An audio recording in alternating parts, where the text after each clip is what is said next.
This is a news update on AFRICUNIA TV, reaching here in Lagos, Nigeria. My name is Deborah Ezeh. Our first stop is Libya. The Norwegian Refugee Council claims thousands of migrants have been detained in Libya. The NGO says it's the first crackdown launched so far by the Libyan authorities targeting migrants.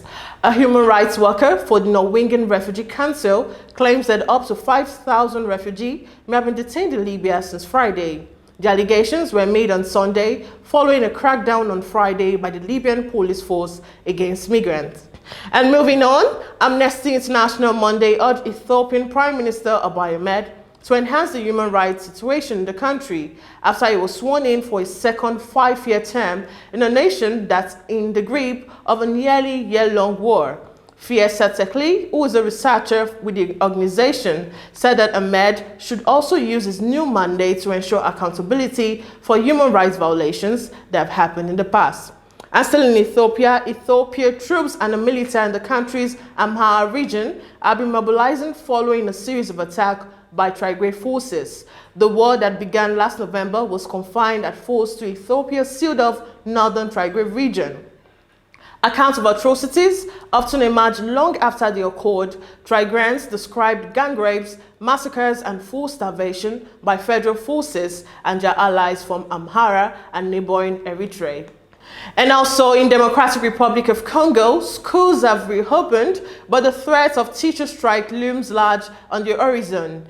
If it goes ahead, the strike will seriously compromise the provision of free primary education, a project launched by President Felix Tshisekedi in September 2019. Despite the threat of strike, for many parents, the reopening represents a step in the right direction.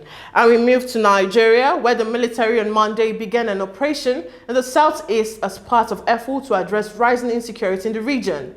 The army indicated this at a press conference in Awka, the Anambra State's capital, as soldiers and policemen paraded the streets of Owerri, the Imo State's capital, in a show of force on Monday.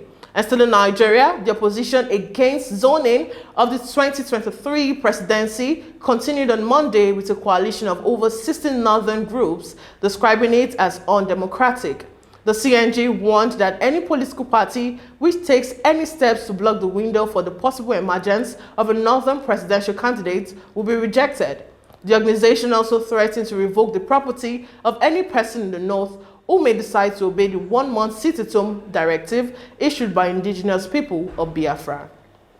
And in business, oil prices climbed above $81 per barrel on Monday as the Organization of Petroleum Exporting Countries and its allies announced that it would maintain its steady output increase by 400,000 barrels per day in November, its highest since 2014.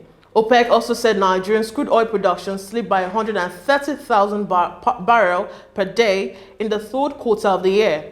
The international crude oil benchmark Brent traded 2.75% higher at $81.46 per barrel as of 3:43 p.m. Nigerian time on Monday. An update on the foreign scene: Taiwan has reported 148 Chinese Air Forces planes in the southern and southwestern part of its air defense zone over a 4-day period beginning on Friday. The same day, China marked a key patriotic holiday, National Day. China claims Taiwan as its own territory, which should be taken by force if necessary. Taiwan says they are an independent country and will defend their freedoms and democracy. And in Europe, French President Emmanuel Macron said on Tuesday that he hoped diplomatic tensions with Algeria would soon ease. My wish is that we can calm things down because I think it is better to talk to one another and to make progress, Macron told France Interradio in an interview, adding he had very cordial relations with Algeria's president. And on the sports scene, Yaya Toure has offered his services to Barcelona amid one of the deepest crises in the club's history. The ex-Manchester City midfielder, who won the Champions League with Barca under Pep Guardiola in 2010, believes his former club will come through a tumultuous period on and off the pitch. And moving on, Neville said Cristiano Ronaldo action at Old Trafford served only to increase pressure on Manchester United boss Ole Gunnar. Ronaldo was captured marching alone down the tunnel, seemingly muttering in frustration after United were held to a 1-1 against Everton, for whom Andros Townsend scored and then mimicked the Portuguese trademark goal celebration.